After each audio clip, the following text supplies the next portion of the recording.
আমি নবীর ভিতরে আল্লাহ এত দয়া মায়া কেন দিল, এত মায়া এত মহব্বত আমার ভিতরে আল্লাহ কেন দিল?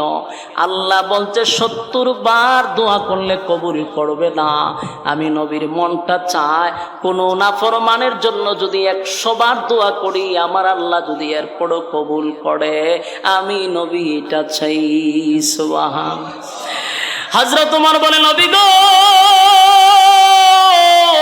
আমার আল্লাহ তো আপনাকে নিষেধ করছে মুনাফিকের জন্য দোয়া করতেন না, এরপরে কেমনে জানাজার মাঠে দাঁড়াইলেন, জানাজা পড়ার জন্য প্রস্তুতি নিলেন? ওগো নবীজি, এই লোকটা কত বড় মুনাফিক, এই লোকটা কত বড় গাদ্দার, জীবনটা বর আপনি নবীর বিরুদ্ধে ষড়যন্ত্র করলো, ইসলামের ক্ষতি করলো, তার জন্য বহু সাহাবায়ে কেরাম শাহাদাত বরণ করছে তার চক্রান্তের কারণে। এমন টাটকা একটা মুনাফিকের জানাজা আপনি কেমনে পড়াবেন, কেমনে পড়াবেন? আমি ওমর এটা বরদাস্ত করতে পারি না, সহ্য করতে পারি না। এই জন্যই বারবার বলি, ইস্তাগফির লাহুম আও লা তাস্তাগফির লাহুম ইন তাস্তাগফির লাহুম 70 মাররাতান ফালান ইয়াগফিরাল্লাহু লাহুম যালিকা বিআন্নাহুম কাফারু বিল্লাহি ওয়া রাসূলিহি ওয়াল্লাহু লা ইয়াহদিল কওমাল ফাসিকিন। এই সমস্ত লোকের ব্যাপারে আমার আল্লাহ আপনাকে স্পষ্ট ঘোষণা করছে, যারা ফাসিক, যারা আপনি এবং রাসূলের, আল্লাহ এবং রাসূলের হুকুম এবং তরিকা অনুযায়ী চলে না, যারা জীবনভর রসুলের সঙ্গে কুফরি করছে, আল্লাহর সঙ্গে কুফরি করছে, এমন ব্যক্তির জন্য দোয়া করবেন না। 70 বার দোয়া করলে কবুল করব না।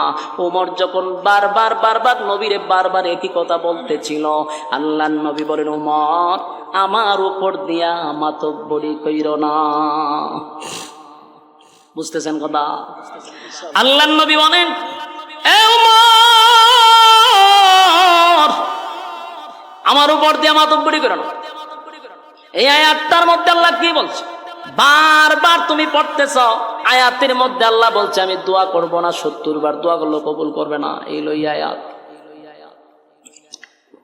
আয়াতের কোথাও তো লেখা নাই যে আমি মুনাফিকের জানাজা পড়াবো না। কথা কি বুঝতেছেন? উমর পড়ে, ইস্তাগফির লাহুম আও লা তাস্তাগফির লাহুম ইন তাস্তাগফির লাহুম 70 মাররাতান ফালান ইয়াগফিরাল্লাহু লাহুম। আয়াত রিপিট করতেছে। আল্লাহ এই আয়াতে বলছে একবার নয় 70 বার দোয়া করলে কবুল করব না। কিন্তু নবী বলেন এই আয়াতের কোথাও নামাজের কথা নিষেধ নাই, তাই আমি নামাজ পড়াবো। কথা বুঝতেছেন?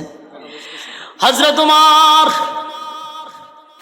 আকাশের দিকে তাকাইয়া বারবার আসমানের দিকে তাকায় আর বলে, মালিক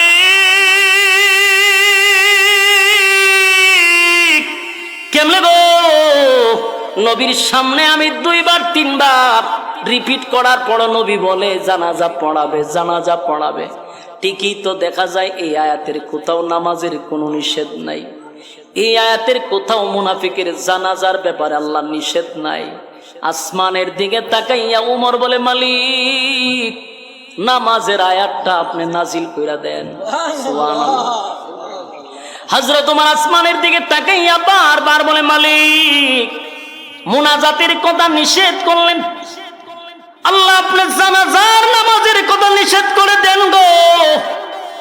নামাজের কথা যদি নিষেধ করে দিতেন আমার নবী তো নামাজ পড়াইতো না, কিন্তু মুনাফিকের জানাজা পড়াবে আমি উমর বরদাস্ত করতে পারতেছি না। প্রত্যেকটা সাহাবীর চোখে পানি, কারণ এত বড় টাটকা মুনাফিকের জানাজা নবী পড়াবে, কোন সাহাবী ওটা মেনে নিতে পারতেছে না। নবীর সামনে দাঁড়াইয়া কথা বলার সাহসও পাইতেছে না। আল্লাহর নবীর সাহাবী হযরত ওমর আসমানের দিকে তাকায়, অন্যদিকে নবী সবাইরে চমকায়া দিলেন, অবাক করে দিলেন। আল্লাহর পয়গম্বর আব্দুল্লাহ ইবনে উবাই ইবনে সুলুল মুনাফিকের সর্দারের সামনে, লাশের সামনে নবী দাঁড়াইছে, দাঁড়াইয়া মুখ থেকে একটু তুতু বাইর করছে। নবীজির মুখের তুতু আব্দুল্লাহ ইবনে উবাই ইবনে সুলুল মুনাফিকের মুখে নবীর তুতু লাগাইয়া দিছে। সুবহানাল্লাহ। কার তুতু? নবীর তুতুর দাম আছে না নাই? আল্লাহর নবীর মুখের তুতু নিয়া মুনাফিকের মুখে লাগাইয়া নবী বলেন, আব্দুল্লাহ রে তোর আব্বার মুখে আমি নবীর তু তু লাগায়া দিছি। কেন জানোস নি? আমি চাই আমার তুতুর বরকতে তোর আব্বারে আমার আল্লাহ যেন মাফ করে দেয়। আমার নবীর কত মায়া, নবীর মুখের তুতু লাগায়া দিল। সাহাবায়ে কেরাম আশ্চর্য হয়ে গেল, হায়রে এত বড় টাটকা মুনাফিকের মুখে নবী তুতু লাগায়া দিছে, আশ্চর্য হয়ে গেছে। অন্যদিকে উমর শুধু বারবার আসমানের দিকে তাকায় বলে, আল্লাহ আয়াত নাজিল করেন, আয়াত নাজিল করেন, জানাজাটা যেন আটকা পড়ে যায়। কিন্তু নবী আরো আশ্চর্য করে দিল। নবী মানুষ যারা ছিল তারা সবাই অবাক হয়ে গেছে। আল্লাহ নবীর নিজের শরীরের জুব্বাটা খুলে ফেলছে। সুবহানাল্লাহ। নবীর জুব্বাটা খুলে, আল্লাহর পয়গম্বর জুব্বাটা খুলে মুনাফিককে কাপন স্বরূপ নবীর জুব্বা পরায়া দিছে। সুবহানাল্লাহ। হ্যাঁ, জোরে বলেন আল্লাহু আকবার। নবীর জুব্বার দাম আছে না নাই? সমস্ত সাহাবীরা মুনাফিক যারা ছিল 1000, ইয়াদ আছে নি? ফরতায় যেনা দেখতে হয়েছে 1000 মুনাফিক তাকায় আছে। নবীর জুব্বা খুলে ফেলছে, নবী লাশের সামনে দাঁড়াইয়া নবীর জুব্বাটা কুইলা ফেলাইছে, কাপন স্বরূপ মুনাফিকরে পড়ায়া দিছে। সুবহানাল্লাহ। সাহাবায়ে কেরামরা এই দৃশ্য দেখা, সাহাবায়ে কেরাম এই দৃশ্য দেখা মাটিতে পইরা গইরাইয়া কান্না শুরু করে দিছে গো। সাহাবায়ে কেরাম মাটিতে পইরা কান্দে আর বলে, হায় রে, সাহাবী হইয়াও নবীর জুব্বা পাইলাম না, নবীর জুব্বা পাইলাম না, নবীর জুব্বা পাইলাম না। একটা টাটকা মুনাফিক হইয়া আমার নবীর জুব্বা মুবারক পাইল। মাঠের মধ্যে গইরাইয়া গইরাইয়া সাহাবায়ে কেরামরা কান্দে আর বলে, নবীর জুব্বা পাইছে, তার কত বড় কপাল। আল্লাহর নবী বলেন, আব্দুল্লাহ শুন, তোর আব্বারে আমার জুব্বা কেন পরাইলাম জানোস নি? কেন পড়াইছি, কেন পড়াইছি? হে আব্দুল্লাহ শুন, বদরের যুদ্ধে আমার চাচা শহীদ হইছে। বদরের যুদ্ধে যখন আমার চাচা শহীদ হয়ে গেল, সাহাবায়ে কেরাম শহীদ হইছে, সাহাবীদেরকে যে কাফন দাফন করব, তাদেরকে যে দাফন করব, শরীরে কাফন পরানোর মতো কোনো কাপড় নাই। অসংখ্য সাহাবীদের শরীর থেকে জুব্বা কুলে কুলে এক একজন সাহাবীকে পড়ায়া দিছে। কিন্তু আমার চাচা ছিল মোটা, স্বাস্থ্যবান, যার তার কাপড় আমার চাচার পরিধানে লাগে না। আব্দুল্লাহ রে, সেদিন তোর আব্বা চোখ শরমে লজ্জাই হোক নিজের জুব্বাটা খুইলা আমার চাচারে কাপন স্বরূপ পড়ায়া দিছে।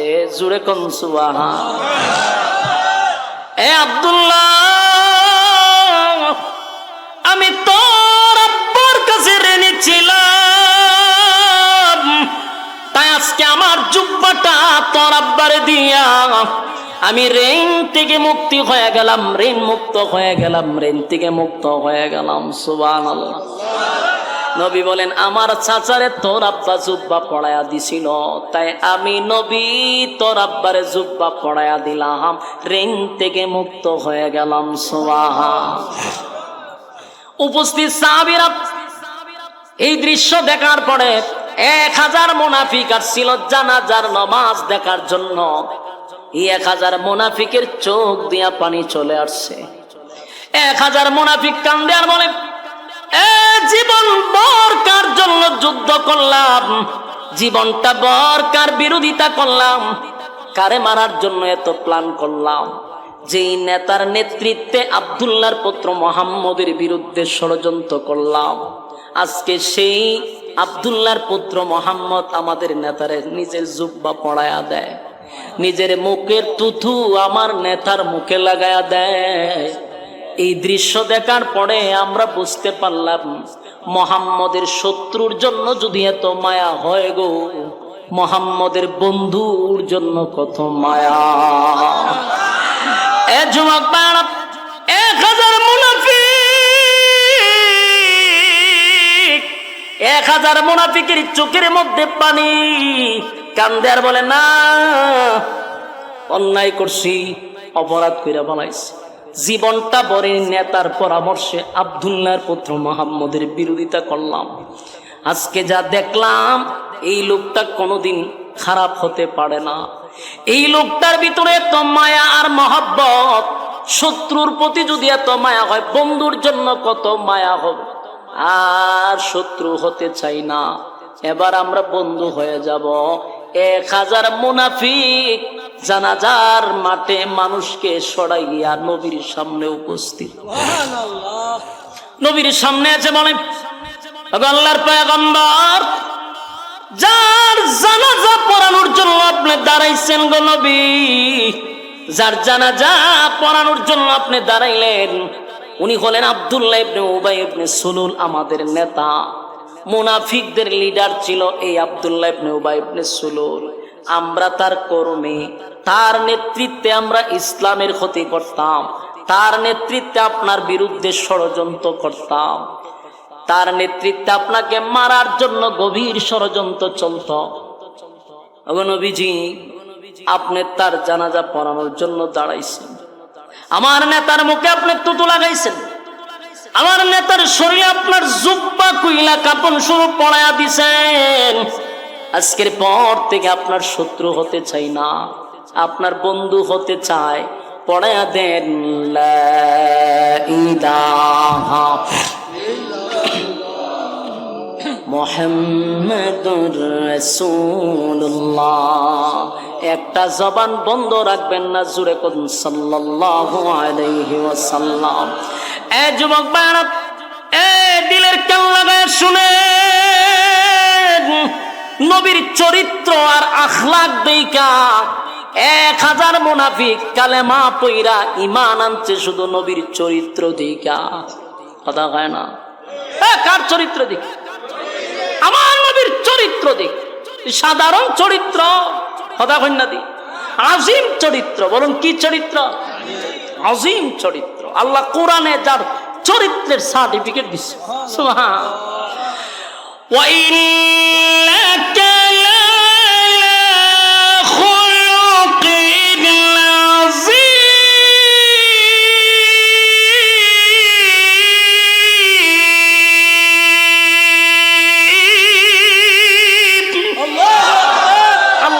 আজিম দান করছি, খুলুক আজিম, যার চরিত্রে একটা স্পট নাই। সুবহান। আজিম চরিত্র। ও চরিত্র দিকটা 1000 মুনাফিক কালেমা পড়তে বাধ্য হয়েছে। এখন আমি আপনাদের কাছে জানতে চাই, মুনাফিক মরছে কয়টা? একটা। কালেমা পড়ছে কয়টা? 1000। নবীদের হিকমত, আল্লাহর নবী জানা যায় না গেলে 1000 মুনাফিক কালেমা পড়তো। কথা কয় না দি? মরছে তো একটা লিডার, বাকি তার সমস্ত কর্মীরা কালেমা পড়ে ঈমান আনছে। কিন্তু সবাই খুশি, উপস্থিত জানাজার মাঠে সমস্ত সাহাবীদের মুখে আনন্দের হাসি, যে যাক একটা মরছে, তার পুরা ছেলাপেলা যা আছে সব কালেমা পড়ছে। খুশি না বাজার? কিন্তু একজন এখনো খুশি হয়েছে না, হযরত উমর। উমরের মুখে কোনো খুশি নাই। উমরের বক্তব্য একটাই, আমনে কেমনে তার জানাজা পড়াইবেন। আমার কথা কি বুঝতেছেন? সমস্ত সাহাবীর আনন্দে, মুখের মধ্যে হাসি, যে একজন মরছে 1000 কালেমা পড়ছে। কিন্তু হযরত উমর মুঠেও কোনো আনন্দিত নয়। উমরের একটাই কথা, এত বড় টাটকা মুনাফিকের জানাজা আপনি নবী হইয়া কেন পড়াইবেন? আর এতক্ষণ আমি বলছি, এখন তার 1000 কর্মী বলতেছে যে সে টাটকা মুনাফিক ছিল। খালি মুনাফিক না, সে লিডার ছিল। এখন তো আপনি নিজ কানে শুনছেন, তার কর্মীরা আপনার সামনে সাক্ষ্য দিছে। এখন কিভাবে আপনি জানাজা পড়াইবেন? এটা হলো উমরের বক্তব্য। কথা বুঝতেছেন? সবাই কি আর উমর হয়? কথা হয় না দি? সবাই তার উমর নয়। সবার মুখে হাসি, কিন্তু উমরের মুখে হাসি নেই। উমরের একটাই কথা, জানাজা পড়াইতেন না। আল্লাহর রাসূল সমস্ত সাহাবীদেরকে উপস্থিত করে হযরত উমর বারবার নবীর দিকে তাকাইতেছে, কিন্তু আল্লাহর রাসূলের সিদ্ধান্ত হলো জানাজা উনি পড়াবে। বলুন জানাজা পড়াইব। উমরের সিদ্ধান্ত জানাজা পড়াইয়েন না। হযরত উমর চতুর্দিকে তাকায়া দেখে সবার মুখে মুস্কি হাসি, খুব সবাই খুশি। 1000 মুনাফিক কালেমা পড়ছে। কিন্তু হযরত উমর বারবার নবীর দিকে তাকায় আর আয়াতটা খালি মুখ দিয়ে বর্ডর বর্ডর করতেছে, যাতে রাসূল এরপর থামে। আল্লাহর রাসূল ডাইরেক্টলি উমরকে দেখাইয়া আল্লাহু আকবার কয়ে হারিয়ে গেছে। বলুন নামাজ শুরু করছে কিনা? নামাজ শুরু করে দিছে। বিশাল জামাত, মুনাফিকের জানাজা রাসূল সামনে ইমাম হইয়া পড়ানো শুরু করছে। উমর জানাজা শরীক হয়েছে, নবী পড়াইতেছে, জানাজা শরীক হয়েছে। জানাজা তো পড়াই গেছে, এত কিছু করার পরেও রাসূল কি থামছে? জানাজা পড়াইছে। উমরের মনটা খুব খারাপ, বারবার খালি আসমানের দিকে তাকায়, আল্লাহ এত কিছু কইলাম, একটা আয়াত নাযিল হইতো, তুই নবী নামাজ আর পড়াইতে পারে না, আয়াতও নাযিল হইছে না, নবীও জানাজা পড়াইছে। যাক, উমরের মনটা বড় খারাপ, বসে দিছে। হঠাৎ করে ছায়া দেখে জানাজা তো শেষ হয়েছে, নবী আবার হাঁটতে হাঁটতে লাশের সাথে কবরে যাইতেছে। উমরের মেজাজটা আরো গরম হয়ে গেছে। যাক, জানাজা জানে আপনি দায় সারা করছেন, ফরাই লিছেন, তাহলে কবরও যান কেড়ে। তার মানে আপনি এখানে গিয়ে দোয়া করবেন?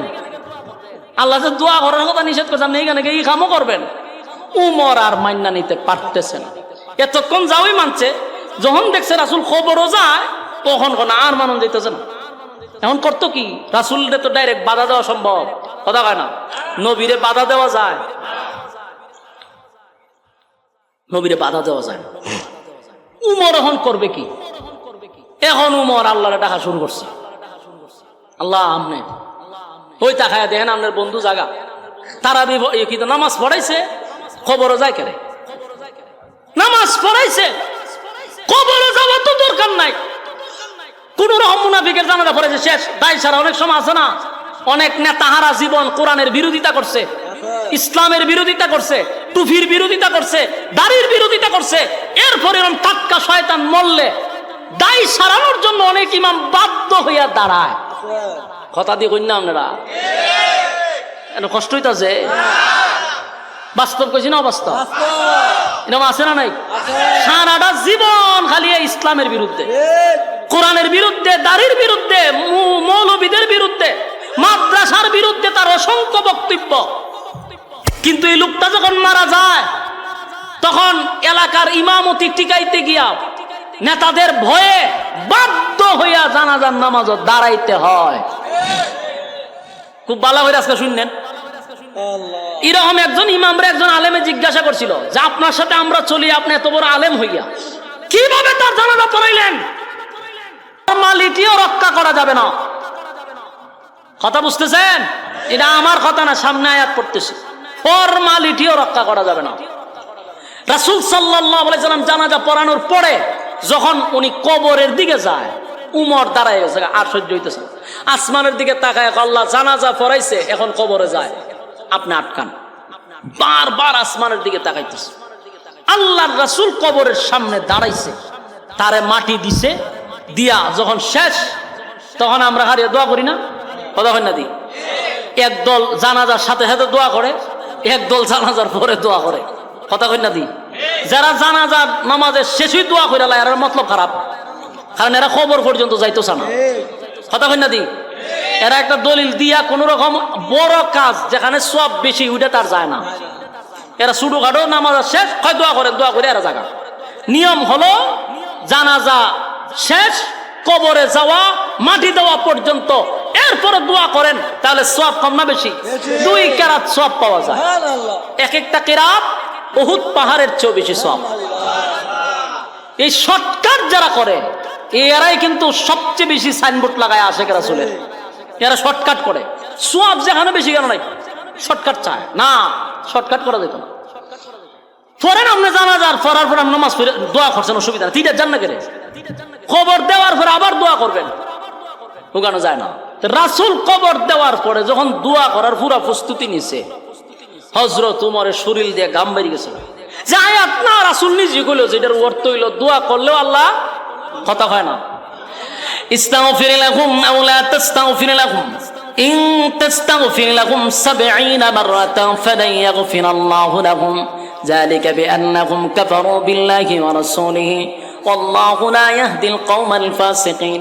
এই আয়াত না আল্লাহর রাসূলের সামনে পড়ল, নবী নিজেই বলল, ওমর এই আয়াতের মধ্যে আল্লাহ বলছেন 70 বার যদি মুনাফিকের জন্য দোয়া করি আল্লাহ কবুল করবে না। তাহলে নবী নিজেই বইলা আবার কবরের সামনে কেমনে দোয়া করে? দোয়া কেমনে করতে চায় এটা সহ্য করার মতো। যেই মাত্র নবী দোয়া করবে ওমর অস্থির হইয়া আসমানের দিকে তাকায় আর বলে, মালিক আপনি আয়াত নাজিল করলেন, আপনার বন্ধু মুনাফিকের জন্য দোয়া করতে চায়। নবী যেই মাত্র 2টা হাত উত্তোলন করবে আল্লাহ সাথে সাথে জিব্রাইল পাঠায়া দিছে। জিব্রাইল পাঠাইছে, নবী হাত তুলতে চায়, জিব্রাইল কয় নবী হাত লামান, দোয়া করবেন পরে আগে আয়াত শুনুন আল্লাহ কিতা কইছে। আয়াতটাও নয় আল্লাহ কিতা কইছে আগে শুনেন। আপনি যে দোয়া করতেছ দোয়া করবেন পরে আয়াত তো কিতা কয় শুনেন। নবী হাত তুলতে চায়, আল্লাহ বলেন বন্ধু কারণ কথা আছে, জানাজা পড়াইছুন ঠিক আছে, হাত তুলছুন করে পরের আয়াত নাযিল হয়ে গেল, ওয়ালা তুসাল্লি আলা আহাদিম মিনহুম মাতা আবাদান ওয়ালা তাকুম আলা কবরি। মনোযোগ দিয়া শুনেন, জিবরাইল আলাইহিস সালাতু ওয়াস সালাম যখন নবী হাত উপরে তুললেন, আল্লাহর নবীকে বলেন, নবী গো হাত তুলবেন পড়ে আমার মালিক আপনার কাছে আয়াত নাজিল করে জানায়া দিছে আল্লাহ উমরের সিদ্ধান্তটাকে পছন্দ করছে। একটা জবান বন্ধ রাখবেন, আল্লাহু আকবার। আরো জোরে কোন আল্লাহু আকবার। ইমানের আওয়াজ দিয়ে বলেন আল্লাহু আকবার। উমরকে বলা হয় মেজাজে ওহি, মেজাজে ওহি, মেজাজে ওহি। উমর যা চায় আল্লাহ তা করে, সুবহানাল্লাহ। উমরের মেজাজ মতো কোরআনে 21 জায়গায় আয়াত নাজিল হয়েছে, সুবহান। হযরত উমর বারবার বারবার আসমানের দিকে তাকাইয়া তার ধারণা ছিল আল্লাহ আপনি মুনাজাত আটকায়া দেন, আপনার বন্ধু নামাজ পড়াইছে এবার দোয়া করতে যায়। আল্লাহ আয়াত নাজিল করে বলে, বলে তুসাল্লি আলা আহাদিম মিনহুম মাতা আবাদা ওয়ালা তাকুম আলা কবরি। নবীজি উমরের সিদ্ধান্তটাই আমি আল্লাহর চূড়ান্ত সিদ্ধান্ত, সুবহান। উমরের মেজাজ মতো আমি আয়াত নাজিল করছি, পয়গম্বর ওয়ালা তুসাল্লি আলা আহাদিম মিনহুম মাতা আবাদা ওয়ালা তাকুম আলা কবরি। আল্লাহ বলেন ভবিষ্যতে, আগামীতে, নেক্সট টাইমে, ভবিষ্যতে কোনোদিন আর মুনাফিকের জানাজা আপনি পড়াবেন না, সুবহানাল্লাহ। উমর চাইছিল নবী যেন জানাজা না পড়ায়, এখন আয়াত নাজিল করে আল্লাহ বলেন ভবিষ্যতে কোনোদিন মুনাফিকের জানাজা পড়াবেন না। এরপর আল্লাহ বলেন ওয়ালা তুসাল্লি আলা আহাদিম মিনহুম মাতা আবাদা ওয়ালা তাকুম আলা কবরি। শুধু জানাজা নয়, আপনি কবরের সামনে দাঁড়াইয়া কোনো মুনাফিকের জন্য দোয়া করবেন না। তাহলে উমর যা চাইছিল আল্লাহ তা পাঠাইছে, কথা হয় না? হযরত ওমর বারবার মালিকের দিকে তাকায় বলে, মালিক আপনার হাবিব জানাজা পড়াইলো, কবরের সামনে দাঁড়াইয়া হাবিব এখন দোয়া করবে, বরদাস্ত করতে পারি না। আল্লাহ বলেন ওয়ালা তুসাল্লি আলা আহাদিম মিনহুম মাতা আবাদা ওয়ালা তাকুম আলা কবরি। নবী গো ভবিষ্যতে কোন সময় আপনার মুনাফিকের জানাজা পড়াবেন না। ওমরের সিদ্ধান্তটা আমি মালিকের কাছে বড় পছন্দ লাগছে, তাই আমি সিদ্ধান্ত নিছি আপনি নবী আর কোনোদিন মুনাফিকের জানাজাও পড়াবেন না। আপনি নবী মুনাফিকের কবরের সামনে দাঁড়াইয়া কোনোদিন মুনাজাত করবেন না। বলুন তো দেখি, উমর যা চাইছে আল্লাহ তা পাঠাইছেন, কথা কয় না? এখন আপনাদের করণীয় কি? আমার কথা কি বুঝতেছেন? প্রচন্ড গরম, প্রায় 1.5 ঘন্টার উপরে চলতেছে, আর গরমের সময় অত লম্বা করা ঠিক না। এক তৈল গিয়ে আনসিজন আমরার গলাও রাস্তাঘাট এটা জ্যাম হয়ে রয়েছে, যখন এটা চলতে থাকে তখন চিল্লাইলেও কোনো সময়, তখন চিল্লাইলে গলা খাদ্যানি শুরু হয়। এরপরও 1.5 ঘন্টা ওভার, আর প্রচন্ড গরম, আর আপনারা বইয়া রয়েছেন, আমি চিল্লাইতেছি আমার তো মেশিন পুরা গরম। তখন বোঝুন শরীর দিয়ে কি পরিমাণ বাড়িতেছে পানি, আমার কুলাই তো কেমন। এরপরও শেষ, এতক্ষণে কোরআনের ওয়াজে আপনাদের করণীয় কি এটাই যদি না জানলেন তো ওয়াজের শেষ কিতা হইল? কতক্ষণ ঠিক নেই। একটা ওয়াজ শেষ হওয়ার পরে তো বৈশা গল্প করলো যে মূল কাহিনীটা কি, মূল কাহিনী আমাদের করণীয় কি, এই করণীয়টা এখন আপনাদের কাছে বলে যাবো। রাসূলকে আল্লাহ আয়াত নাজিল করে জানাজা বাদ দেওয়াইছেন যে নেক্সট টাইম আর পড়াবেন না। এরপরে কি বলছে? কবরের সামনে দাঁড়ায়া মুনাফিকের জন্য দোয়া করবেন না। এখন শুনেন, কোরআন এটা নাজিল হয় তার বিশেষ কোনো প্রেক্ষাপটকে কেন্দ্র করে। কোরআন নাজিল হয়েছে তার বিশেষ কোনো প্রেক্ষাপটে, অবস্থার পরিপ্রেক্ষিতে, ঘটনাকে কেন্দ্র করে, কিন্তু তার হুকুম থাকবে কিয়ামত পর্যন্ত। বলুন, এটার হুকুম কিয়ামত পর্যন্ত। এটা হলো কোরআনের মুজিজা। তো কিয়ামত পর্যন্ত যদি হুকুম থাকে, বলুন তো দেখি এই আয়াতের হুকুম এখন আছে না নাই? এক্সাম্পল, নামাজের আয়াত নাজিল হয়েছে ১৫০০ বছর আগে নাজিল হয়েছে, তখন এখনো নামাজ ফরজ কিনা? পর্দার আয়াত নাজিল হয়েছে ১৫০০ বছর আগে, এখন পর্দা করা ফরজ কিনা? ঠিক তেমনি ভাবে এই আয়াত নাজিল হয়েছে মুনাফিকের ব্যাপারে ১৫০০ বছর আগে। আল্লাহ বালা করে জানে মুনাফিক আব্দুল্লাহ ইবনে উবাই ইবনে সুলুল একটা না, এর সেলা ফেলা কিয়ামত পর্যন্ত এর চাচাতো ভাই, মামাতো ভাই, খালাতো ভাই থাকবো।